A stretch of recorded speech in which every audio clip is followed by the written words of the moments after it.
আমাদের বাড়িতে ছোলার ডাল মানে কোনো বড় উপলক্ষ না, কোনো পুজো না, কোনো অতিথিও না, একটা একেবারে সাধারণ দুপুর। মা খুব বেশি কিছু বলতো না, চুপচাপ রান্নাঘরে ঢুকে ডালটা বসিয়ে দিত। আমরা সবাই তখন মেয়েদের মতো ব্যস্ত, কেউ পড়াশোনায়, কেউ ফোনে, কেউ বা জানালার বাইরে তাকিয়ে।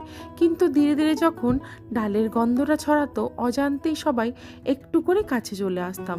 কেউ বলতো না খেতে দাও, কেউ ডাকতো না, তবুও খাওয়ার সময় হয়ে যেত। এক প্লেট ভাত বা লুচির পাশে ছোলার ডাল, আর অনেকটা ভালো লাগা।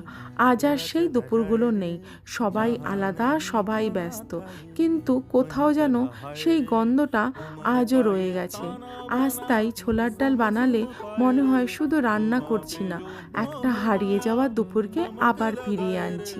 একবার আমার মতো বানিয়ে তো দেখো, এক ঘর লাগবে। দিশাহারা কেমন বোকা